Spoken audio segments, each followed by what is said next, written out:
вечер. Вы смотрите новости Осетии. В студии Инна Мазаева. И прямо сейчас коротко расскажем о главном.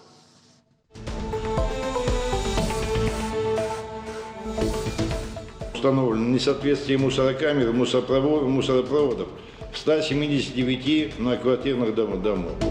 Работу управляющих компаний, эпидситуацию в республике и прохождение отопительного сезона обсудили сегодня на аппаратном совещании в правительстве. Насколько довольны отчетами, узнаем в выпуске.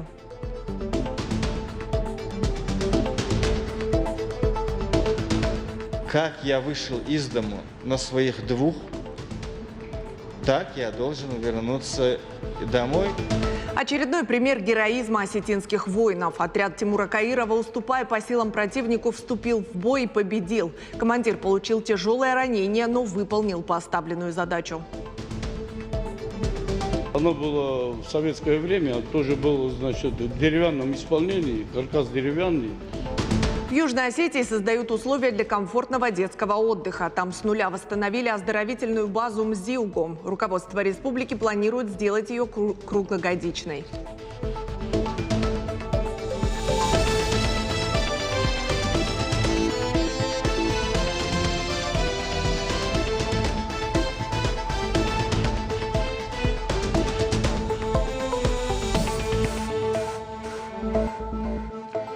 Один детский сад и 5 групп закрыты на карантин. Уровень заболеваемости в дошкольных учреждениях равен 16%. Об этом Сергею Миняйло на аппаратном совещании доложила министр образования и науки Элла Алибекова. По данным Роспотребнадзора, эпидемиологическая ситуация в республике стабильная. Грипп не зафиксировали. За прошедшую неделю зарегистрировано 30 новых случаев заболевания COVID-19. Одна из главных тем аппаратного совещания – прохождение отопительного сезона. По словам министра ЖКХ, топлива и энергетики Майрана Тамаева, все многоквартирные дома в республике отапливаются. Сергей Миняйло напомнил, что в этот период плановые отключения должны быть только в случае обоснованной необходимости. И поручил также проверить школы, где есть проблемы с отоплением, и устранить их во время осенних каникул. Еще один вопрос – работа управляющих компаний. Глава поручил провести собрание с руководителями. Те, которые не отремонтировали мусоропроводы и мусорные камеры, должны получить предписание вплоть до лишения лицензий. Проведено комиссионное обследование. По результатам осмотра установлено несоответствие мусорокамер и мусоропроводов в 179 многоквартирных домов. Хочу отметить даже работу управляющей компании «Эталон», «Комфорт», ЖКУ, плюс «Магнит», плюс, а также несколько ТСЖ. Во всех этих многоквартирных домах проведена дезинфекция и обработка всех мусоропроводов. Но к ремонту мусорокамер они еще не приступили. Включены в план работы на 2025 год. Еще раз собрать управляющие компании, значит, по тем, которые не приступили к работам, и они были перечислены сейчас, по ним соответствующее решение надо принимать, предписание и потом лишение лицензий. Лауреатом государственной премии имени Коста Хитагурова стал Мурат Джикаев. Заслуженный художник Северной Осетии и России получил высшую награду республики в области искусства. Ее вручил Сергей Миняйло. Указом главы мастера отметили за серию живописных и графических произведений на тему «Осетинская нартиада». Символично, что диплом и нагрудный знак сделаны по эскизам Мурата Джикаева. Также определили победителей специальной премии. Ирина Гуржебекова за вклад в культуру и достижения в литературе в разные годы. Изольда Гагичаева за коллекцию этнографических костюмов к спектаклю «Нарты. Новое время древнего искусства». Клара Кочиева-Агаева за универсальную энциклопедию для детей и подростков «Мой Иристон» на русском языке. Коллектив национального балета «Фатима», а именно дирижер Георгий Албегов, хореограф Валерий Суанов, сценограф и художник по костюмам Давид Найфонов. Сергей Миняйло поблагодарил лауреатов за продвижение осетинской культуры. Радует, когда в Осетинский театр приходишь, что зал полный. Радует, когда в Русский драматический театр приходишь имени Вахтангова, зал полный. Это тоже очень такая хорошая история. Значит, есть интерес. Поэтому огромное вам спасибо и поздравляю с премией Коста. Мы эту премию будем и дальше с вами продолжать. Подумаем, может и расширять. получить премию Куста – это большая победа, почему бы и нет, отбросив ложную скромность. Это достижение нашего и Союза художников, потому что рядом с большими мастерами человек и сам работает, старается улучшить свои возможности. Партия «Единая Россия» проводит всероссийскую акцию для семей участников СВО. В преддверии Дня народного единства 50 семей из Осетии и Владимирской области обменяются подарками. В наборах продукты местного производства – аджика, черемша, чурчхела, конфеты. Мероприятие уже стало традиционным. В прошлый раз поддержку выразили жителям Мурманской области. Должны чувствовать поддержку друг друга, не только со стороны государства, не только со стороны, наверное, каких-то официальных лиц, а это подарки, скажем так, от простых людей простым людям. Бойцы из Северной Осетии не раз показывали образец стойкости и мужества. Один из ярких примеров – Тимур Каиров. Большую часть жизни он посвятил службе Отечеству. Отличился и в зоне специальной военной операции. На передовой его отряд успешно выполнял самые сложные задачи. Поход на запорожском направлении разделил жизнь Тимура на до и после. Хронологию тех событий герой рассказал моей коллеге Залине Калмановой. Не каждому командиру, не каждому генералу и не каждому командующему личный состав подарил золотые звезды. На кителе десятки государственных наград за героизм, мужество и отвагу. Но особая гордость Тимура Каирова – золотые звезды, которые подарили командиру его бойцы. Он носит их с честью, не снимая, в память о погибших товарищах. Тот роковой день Тимур уже не забудет. В тяжелом бою он потерял не просто сослуживцев, а настоящих друзей. К сожалению, мои люди, мои пацаны стали 200-е. К нам, естественно, прибежала резервная группа. Первым я эвакуировал 200-х. Эвакуировал 200-х. Почему? Потому что, знаете, за 200-ми отправлять здоровых ребят – это риск. И я решил, чтобы, знаете, каждая из них мать, чтобы она похоронила своего сына. Запорожское направление. Перед Тимуром Каировым поставили задачу – продвинуть отряд как можно дальше. За 1,5 часа команде, ни разу не использовав оружие, удалось уйти вперед на 2,5 километра. Бойцы вступают в неравный бой с врагом, но все же одерживают победу. При отступлении противник применил взрывное устройство. 6 российских штурмовиков погибают. Товарищи закрывают командира с собой. Тимур получает серьезное ранение. Уже потом в госпитале ему ампутируют ногу. Это надо было принимать. Вы знаете, в госпиталях многие с этим не справляются. Я поставил себе цель перед Всевышним, как я вышел из дому на своих 2, так я должен вернуться домой также на своих 2. И я сделал это.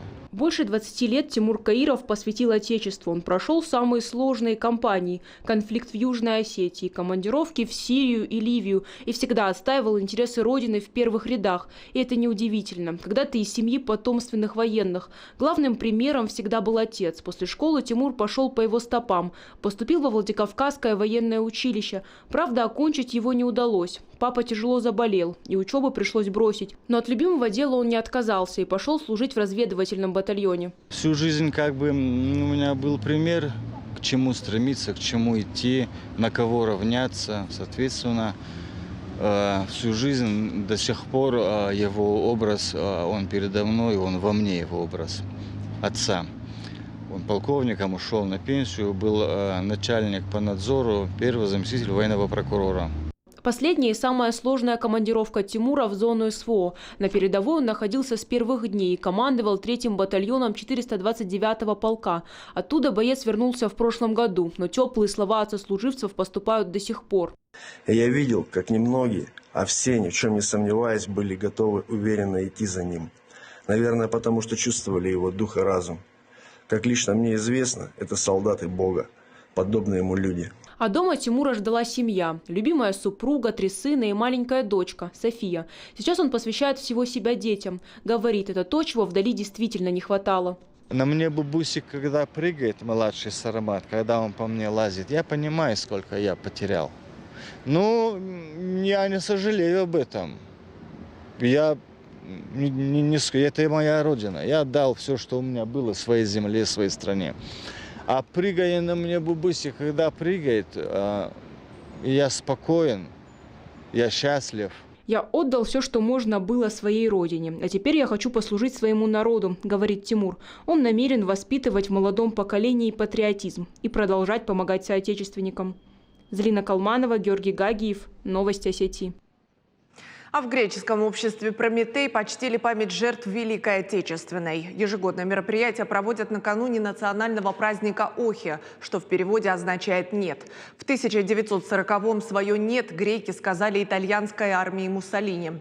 Акцию приурочили к открытию стенда с 2 баннерами. На них бессмертные полки с изображениями участников войны, героев Советского Союза греческого происхождения и осетин, сопротивлявшихся фашистскому режиму в Греции. Они присоединились к движению после освобождения из концлагерей. Родного дядю Амалии Вариазиди в начале войны эвакуировали в Зуарикау. Он погиб во время бомбежки. Ему было всего 17. Организаторы подготовили концерт. Звучали произведения Костахи Тагурова на греческом языке, военные песни и национальные танцы. Аспект важнейшей оценки жизни людей разных национальностей. Вот в этом-то колорите нации и рождается дружба. Вы это должны чувствовать и понимать. Не словами, а делами. Осетины в Греции были во время войны, но ни один грек против Советского Союза не пошел. К другим темам. Почти 23 тысячи экземпляров печатных СМИ выписывают жители республики. Это данные за 6 месяцев. Лидер газета «Северная Осетия». Около 8 тысяч постоянных читателей. Среди журналов на первом месте детское издание «Нокзау». 3,5 тысячи подписных экземпляров.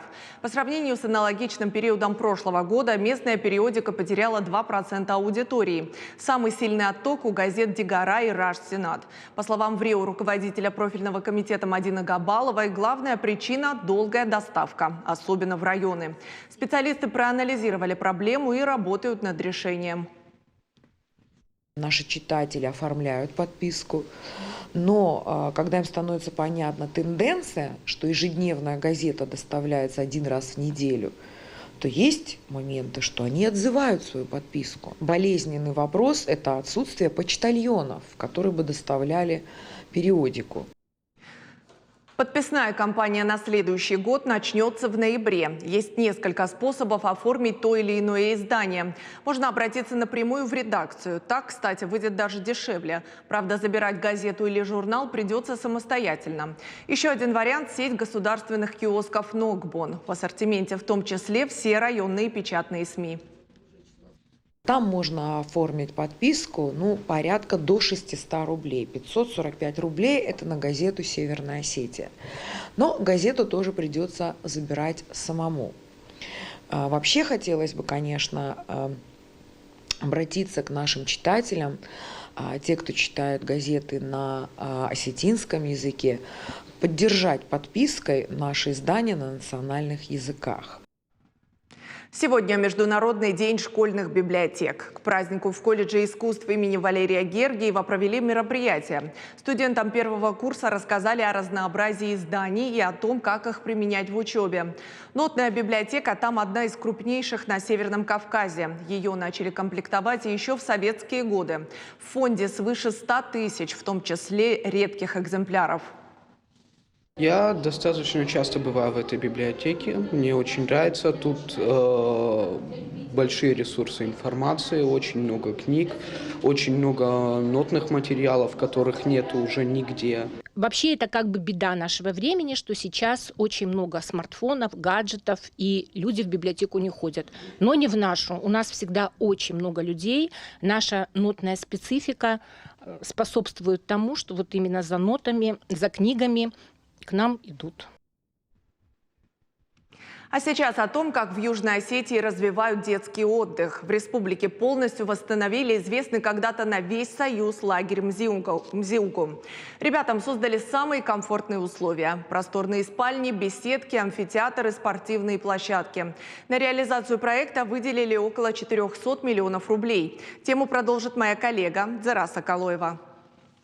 В каждом номере санузлы с душевыми кабинами. Предусмотрели места для хранения вещей, тумбочки и шкафы. На входе большой стол, за которым ребята могут читать или просто беседовать. Впрочем, для интересного досуга есть отдельные залы с самой современной техникой. А вот так коттедж выглядит снаружи. Так, фасад выполнен из натурального камня, осетинском стиле. Пожалуйста. Всего на территории 5 таких зданий. Все в одном стиле, и каждый вмещает порядка 30 человек. Есть также административный корпус с просторной столовой, прачечной и медпункт. А во дворе уютные беседки, большой амфитеатр и даже футбольная площадка. Величественные горы, завораживающие пейзажи и чистый воздух. Это место выбрали не случайно. Мзиугом всегда славился своим климатом. На весь Советский Союз был известен и оздоровительный лагерь, который после военных событий пришел в негодность. В 2021-м его демонтировали до основания. Оно было в советское время, тоже было, в деревянном исполнении, каркас деревянный, коттеджи деревянные и все помещения вспомогательные пришли в негодность, и они были демонтированы. Здесь еще был склад, тоже демонтировали. Провели все коммуникации и освещение, уложили асфальт, обустроили парковку. Особое внимание условиям для маломобильных. Есть локальная станция биологической очистки сточных вод и полигон твердых бытовых отходов. Общая площадь лагеря больше 4 гектаров. В зданиях завершили пусконаладочные работы оборудования. Во время строительства, были сложности в связи с рельефом местности. Видите, большой спуск. И работы были выполнены очень качественно. Базу отдыха построили по инвестиционной программе содействия социально-экономическому развитию Южной Осетии. Общая стоимость проекта около 400 миллионов рублей. Правительство республики планирует сделать детский лагерь круглогодичным, чтобы ребята могли отдыхать здесь не только летом. Зара Соколоева, Алан Суанов, Новости Осетии. Хорошая возможность попробовать натуральный и вкусный продукт есть у всех жителей Владикавказа. Выставка «Икра и рыба камчатская» открылась в столице Северной Осетии. Масляная рыба, королевский лосось и настоящая рассыпчатая икра. А также палту, сомуль, кижуч, тунец, рыба, меч, горбуша. Всего 35 видов, богатых полезными микроэлементами. Дикая рыба – это источник белка, витаминов D и B2, фосфора, железа и незаменимых для организма жирных кислот омега-3. Регулярное употребление морских продуктов, по словам специалистов, укрепляет кости, ногти, волосы и даже улучшает состояние кожи. В таком виде его перевозят прямыми рейсами с Камчатки, поэтому продукт не замораживают. Коптят только на натуральных опилках яблони, вишни, груши. Благодаря этому рыба не имеет специфического запаха, остается аппетитной и сочной. А бережное хранение при правильной температуре только поддерживает приятный товарный вид. Закупить уникальный продукт с Дальнего Востока каждый желающий может до 3 ноября включительно. Прилавок находится напротив бокового входа торгового центра «Алания Молл», прямо рядом с парковкой. Я сюда прихожу уже 3-й раз. Знаю хорошо эту ярмарку. Не всегда получается именно в момент их приезда, но вот весной и буквально в прошлом месяце, и сейчас я приходил. Беру у них обычно королевского лосося, беру масляную рыбу и беру икру. В зависимости от потребностей семьи. Если кусочки там побольше берешь, то это где-то в течение 2-3 дней уходит. А если поменьше, то в течение 1 дня запросто эта рыба уходит, потому что очень вкусная, очень качественная. Мне очень сильно нравится рыба, которая здесь продается. С нетерпением каждый раз жду, когда они приедут. В особенности мне нравится королевский лосось. Прям не передать словами вкус. Прям натуральный, очень сочный вкус. На этом наш выпуск завершен, и мы с вами прощаемся. Всего доброго.